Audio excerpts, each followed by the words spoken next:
नमस्कार, आप देख रहे हैं एवन उत्तराखंड। मैं हूं आपके साथ हर्षदा जोशी। आइए नजर डाल लेते हैं इस वक्त की हेडलाइंस पर। उत्तराखंड के मुख्यमंत्री सीएम पुष्कर सिंह धामी की ऐतिहासिक जीत। कांग्रेस उम्मीदवार की हुई जमानत जब्त। 54,000 वोटों से दी मात। चंपावत सीट पर जीते धामी।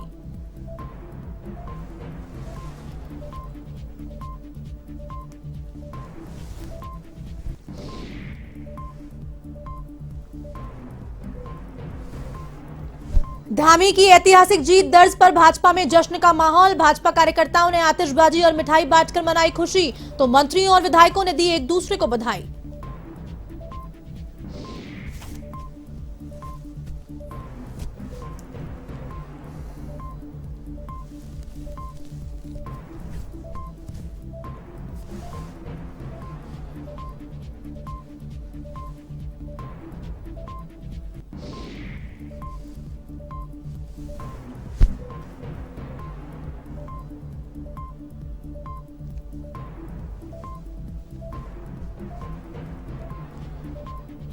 भ्रष्टाचारियों की रोकथाम के लिए चलाई जा रही मुहिम तेज। सुल्तानपुर पट्टी में विजिलेंस की टीम ने मारा छापा। नगर पंचायत का वरिष्ठ लिपिक 26,000 की रिश्वत के साथ गिरफ्तार।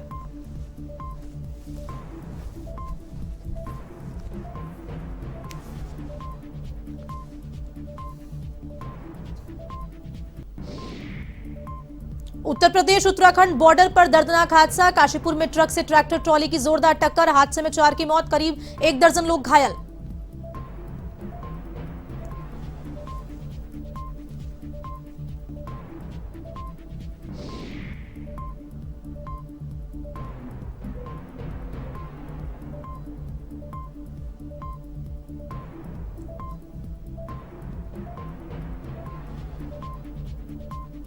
उत्तराखंड में बदला मौसम का मिजाज। नैनीताल और आसपास के इलाकों में तेज हवाओं के साथ हुई ओलावृष्टि। तापमान में भारी गिरावट दर्ज, तो पर्यटकों और जमीन जीवन दिखा अस्त व्यस्त।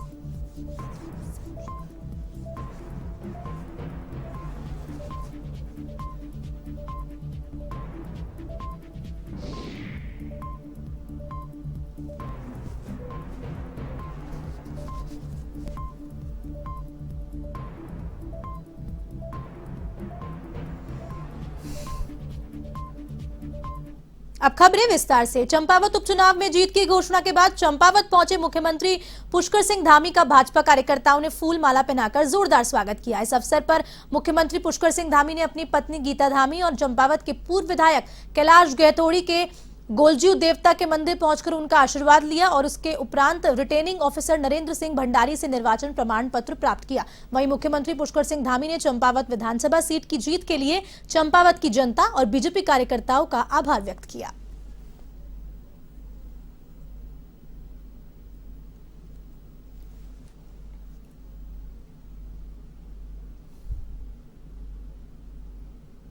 मैं सबसे पहले ये गोलजी की भूमि है, माता की भूमि है और यहाँ के सभी महान देवपुत्र जो हमारे मतदाता हैं, भाई बहन, बड़े बुजुर्ग हैं, माताएं बहनें हैं, नौजवान साथी, उन्होंने बढ़ चढ़कर मतदान किया और एक इतिहास बनाने का काम किया है चंपावत की भूमि। मैं उन सभी का हृदय की गहराइयों से उनका धन्यवाद करता हूँ। मुख्यमंत्री पुष्कर सिंह धामी ने चंपावत विधानसभा उपचुनाव में ऐतिहासिक जीत दर्ज की है। आपको बता दें, जीत के बाद से ही भाजपा कार्यकर्ताओं में जश्न का माहौल पैदा हो गया है, जिसे लेकर भाजपा कार्यकर्ताओं ने टनकपुर बनबसा चंपावत में मिठाई बांटकर आतिशबाजियां की और एक दूसरे को बधाइयां दी। धामी ने 54,100 मतों के अंतर से कांग्रेस उम्मीदवार निर्मला गहतोड़ी को हराया है।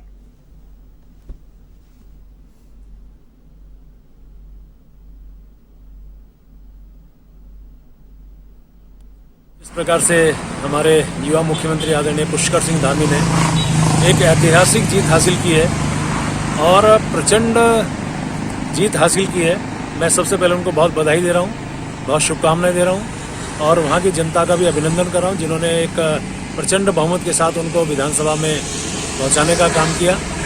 क्योंकि मैं टनकपुर चुनाव प्रचार के दौरान मैं वहाँ पे था, चुनाव के लिए मैं देख रहा था जिस प्रकार से पूरे चुनाव के दौरान, क्योंकि मैंने अनेकों चुनाव लड़े भी हैं, लड़ाए भी हैं, मैंने एक भी झंडा कांग्रेस का नहीं देखा। और मैंने बहुत पहले कहा था कि निश्चित रूप से कांग्रेस ने इस चुनाव में अपने आप को सरेंडर किया है। जनता को हृदय से बधाई देता हूं कि उन्होंने एक ऐसी प्रचंड, एक ऐसी महान जीत, हम लोग जब चंपावत में थे, हम जनता के बीच में जा रहे थे, तो आम लोगों की जो भावना थी वो चंपावत के विकास को लेकर थी। तो आज इतनी प्रचंड जीत के लिए मैं वहां की महान जनता को हृदय से बधाई और शुभकामनाएं देता हूं। मैं चंपावत की महान जनता का आभार व्यक्त करता हूं, उनका अभिनंदन करता हूं कि उन्होंने एक ऐतिहासिक विजय धामी जी को वहां से दिलाई, भारतीय जनता पार्टी को दिलाई। मैं 20 दिन उस चुनाव में वहां पर रहा और वहां की जनता ने विकास के नाम पर वोट किया। पुष्कर सिंह धामी जी ने 6 महीने के अंदर जो विश्वास जनता के अंदर पैदा किया था, उस विश्वास पर वोट किया और ये ऐतिहासिक जीत हुई है। और मैं ये भी कहना चाहता हूं कि जिस विश्वास के साथ चंपावत की महान जनता ने दलगत भावना से ऊपर उठकर पुष्कर सिंह धामी को जो विजय दिलाई है, उसी प्रकार पुष्कर सिंह धामी जी के नेतृत्व में चंपावत का विकास होगा। चंपावत उपचुनाव में सीएम पुष्कर सिंह धामी की विशाल जीत से उत्साहित कार्यकर्ताओं ने भगत सिंह चौक पर मिठाई बांटी गई। इस दौरान जमकर आतिशबाजी और नारेबाजी की गई। आपको बता दें कि चंपावत में हुए उपचुनाव के परिणाम में मुख्यमंत्री पुष्कर सिंह धामी को ऐतिहासिक जीत मिलने के बाद बीजेपी कार्यकर्ताओं में हर्ष का माहौल देखने को मिल रहा है। इसी के चलते बीजेपी कार्यकर्ताओं ने भाजपा मंडल अध्यक्ष विकास गुप्ता के नेतृत्व में भगत सिंह चौक पर कार्यक्रम आयोजित किया। इस दौरान बीजेपी मंडल अध्यक्ष विकास गुप्ता ने कहा कि ये जीत चंपावत की जनता की जीत के साथ साथ प्रदेश भर की जनता की जीत है। वहीं उन्होंने ये भी कहा कि चंपावत की जनता ने मुख्यमंत्री पुष्कर सिंह धामी को चुनकर प्रदेश के होने वाले विकास को नई दिशा देने का काम किया है।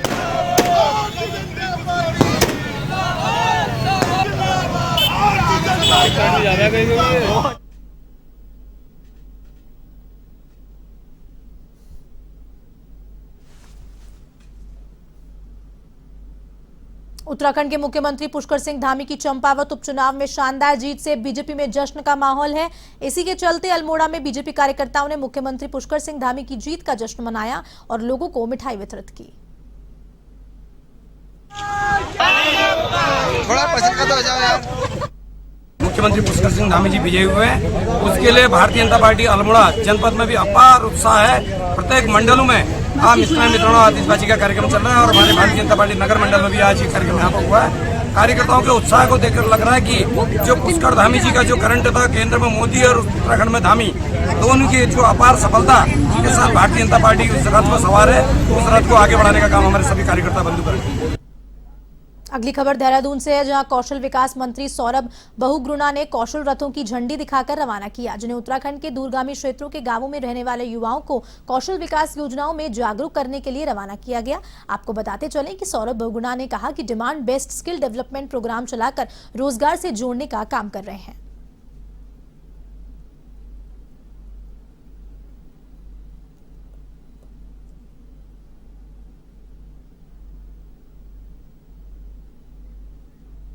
हमने 3 रथ यहाँ से रवाना किए हैं जो पूरे प्रदेश के जो दुर्गम 260 ग्राम है उसमें हमारे पूरे समस्त उत्तराखंड में वो जाएंगे।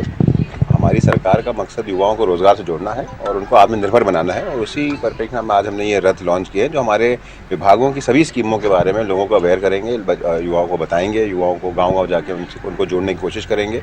और एक कोशिश है हमारी कि जो दुर्गस्थ क्षेत्र हैं, जो दूर क्षेत्र है और जो हमारे दुर्गम क्षेत्र हैं, वहाँ तक ये रथ पहुँचे, वहाँ के युवाओं को हमारे डिपार्टमेंट्स की स्कीम के बारे में, केंद्र सरकार की स्कीम के बारे में पता चले और वो ITI में अपने आप को रजिस्टर कराएं, ITI में अपने आप को स्किल करा सकें और उनको कहीं ना कहीं हम रोजगार से जोड़ सकें।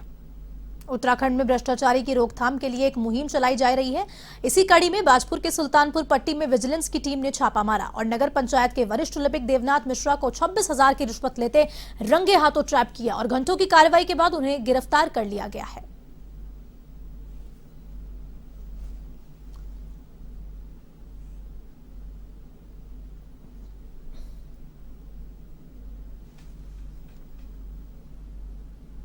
उत्तराखंड के काशीपुर में ट्रक से ट्रैक्टर ट्रॉली की टक्कर हो गई, जिसमें ट्रैक्टर सवार 4 लोगों की दर्दनाक मौत हो गई जबकि 14 लोग गंभीर रूप से घायल हो गए। ये हादसा कि हादसा यूपी और उत्तराखंड बॉर्डर के पास हुआ। आपको बता दें कि अमरोहा जिले के ये लोग जसपुर स्थित कालू शहीद बाबा के मजार से वापस लौट रहे थे, तभी यूपी उत्तराखंड बॉर्डर पर हादसा हो गया। टक्कर इतनी जबरदस्त थी कि ट्रैक्टर ट्रॉली के परकच्चे उड़ गए। इधर घटना की सूचना पाकर मुरादाबाद के जिलाधिकारी शैलेश कुमार सिंह मय पुलिस फोर्स मौके पर पहुंचे और घायलों को अस्पताल में भर्ती कराया।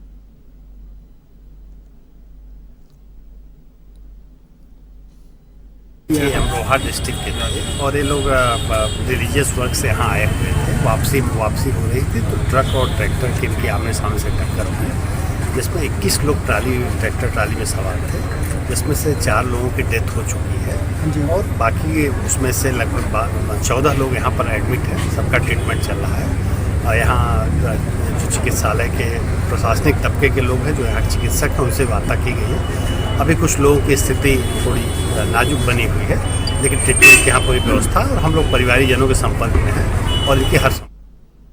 उत्तराखंड में लगातार लंबे समय से युवा पीढ़ी की ओर से बाइक में मेडिफाई साइलेंसर लगाकर कानून तोड़ने के मामले सामने आ रहे हैं, जिसको लेकर देहरादून में पुलिस ने 461 ऐसे वाहन चालकों के खिलाफ कार्रवाई की, जिसमें पुलिस ने 97 बाइक्स को सीज किया और करीब 1,50,000 रुपए का शुल्क वसूला। कार्रवाई के दौरान यातायात कार्यालय में रोलर की सहायता से 105 वाहनों में साइलेंसर उतरवाकर नष्ट किया गया। पुलिस अधीक्षक ने मॉडिफाई साइलेंसर लगाकर चलाए जाने वाले वाहनों से अपील की है कि कंपनी द्वारा किए गए साइलेंसर का ही प्रयोग करें। फिर भी अगर कोई मॉडिफाई साइलेंसर लगाकर चलाता है तो उसके विरुद्ध मोटर वाहन अधिनियम के तहत कार्रवाई जरूर की जाएगी।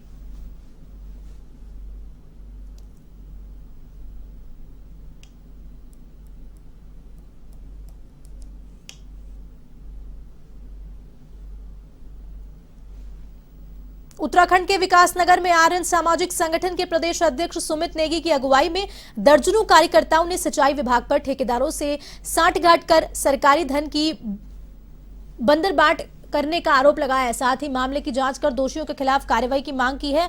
आपको बताते चलें कि आर्यन सामाजिक संगठन के कार्यकर्ताओं ने एसडीएम को ज्ञापन सौंपते हुए बताया कि हाल ही में कुछ महीने पहले जमीनपुर तप्पड़ क्षेत्र में लाखों रुपए की लागत से सिंचाई गुल का निर्माण किया गया, लेकिन घटिया गुणवत्ता होने के कारण इस गुल का एक हिस्सा हल्की बरसात भी नहीं झेल पाया और भरभरा कर ढह गया। उन्होंने सिंचाई विभाग पर आरोप लगाते हुए कहा कि विभाग और ठेकेदार की मिलीभगत के चलते सरकारी धन को ठिकाने लगाया गया है, जिस पर जांच कर कार्रवाई की जानी चाहिए।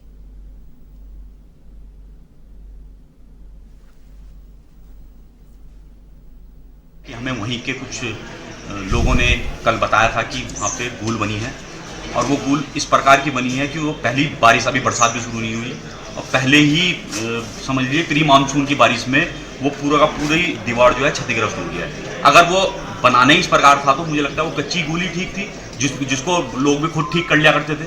अब आप आज स्थिति ऐसी बन गई है कि जितनी भी वहाँ गूल बनी है, मैं सिर्फ जमीनपुर तप्पड़ की बात नहीं कर रहा हूँ, मैं और जगह की बात कर रहा हूँ, लेकिन मामला भी यहाँ का संज्ञान में आया और जगह का भी आएगा, उसमें भी हम आंदोलन करेंगे। जितने अधिकारी हैं, जितने ठेकेदार इसमें सम्मिलित हैं, उनके खिलाफ कार्रवाई की जाएगी।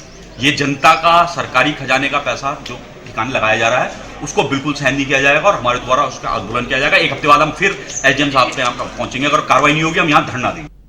उत्तरकाशी के गंगोत्री धाम में बढ़ते अतिक्रमण के चलते प्रशासन ने कार्रवाई को अंजाम दिया। लोग पार्किंग के स्थान पर अवैध तरीके से दुकानों का निर्माण कर रहे हैं, जिसके कारण गंगोत्री धाम में जाम की समस्या से सभी परेशान हो रहे थे, जिस पर एक्शन लेते हुए जिला प्रशासन ने अवैध तरीके से बनी सभी दुकानों को ध्वस्त कर दिया। आपको बता दें कि गंगोत्री मंदिर समिति और व्यापार मंडल ने 1 जून तक अवैध अतिक्रमण के खिलाफ कार्रवाई नहीं होने पर आंदोलन की चेतावनी दी थी।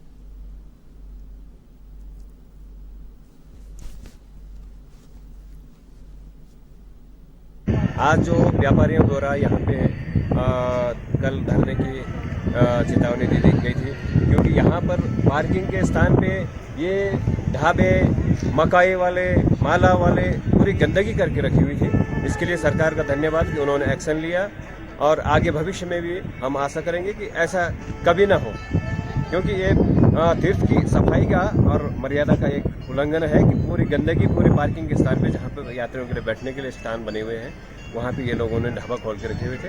इसके लिए प्रशासन का बहुत बहुत धन्यवाद कि उन्होंने ये कार्रवाई की। यहाँ पर जो अतिक्रमण चल रहा था, ये आज व्यापार मंडल और पुरोहितों ने और नगर पालिका ने नगर पंचायत गंगोत्री ने हमारा साथ दिया और ये अतिक्रमण हटा दिया। चंपावत जिले के टनकपुर टैक्सी स्टैंड पर इन दिनों यात्रियों का जमावड़ा लगा हुआ है, जिसके चलते कुछ टैक्सी चालक यात्रियों से 2 गुना किराया वसूल रहे हैं। आपको बता दें कि टनकपुर से चंपावत का टैक्सी किराया 250 रुपए है, जबकि यात्रियों से 500 रुपए तक किराया वसूला जा रहा है। ऐसे में यात्रियों को भारी परेशानियों का सामना करना पड़ता है। वहीं चंपावत पुलिस भर्ती में जा रहे बेरोजगार युवाओं ने बताया कि टनकपुर टैक्सी स्टैंड से टैक्सी चालक चंपावत का 500 रुपए किराया मांग रहे हैं।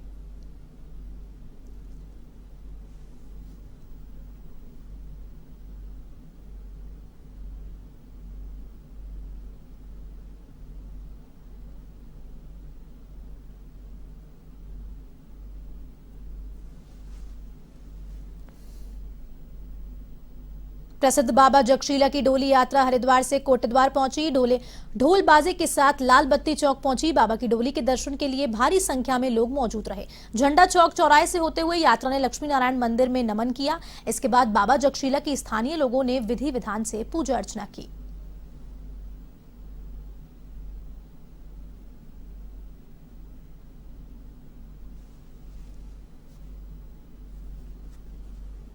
देखिए, विश्वनाथ जगदीशिला डोली इस वर्ष 23वें वर्ष में उत्तराखंड भ्रमण पर निकली है और 11 मई से हरिद्वार से चली है।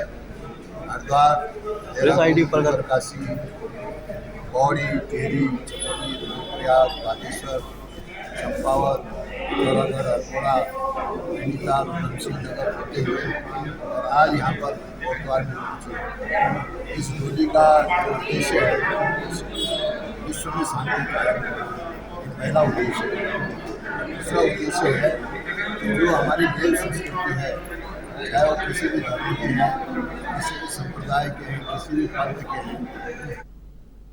सरोवर नगरी नैनीताल और उसके आसपास अचानक मौसम के करवट बदल जाने से तेज हवाओं के साथ जमकर ओलावृष्टि हुई, जिसके चलते तापमान में भारी गिरावट दर्ज की गई है, जिसके कारण जनजीवन अस्त व्यस्त देखा गया। वहीं ओलावृष्टि के चलते सरोवर नगरी में अफरा तफरी का माहौल नजर आने लगा।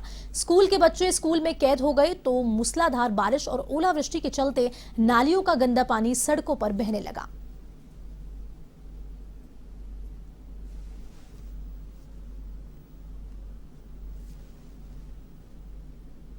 फिलहाल के लिए इस बुलेटिन में इतना ही। आप देश और दुनिया की तमाम खबरों के लिए देखते रहिए A1 TV। नमस्कार।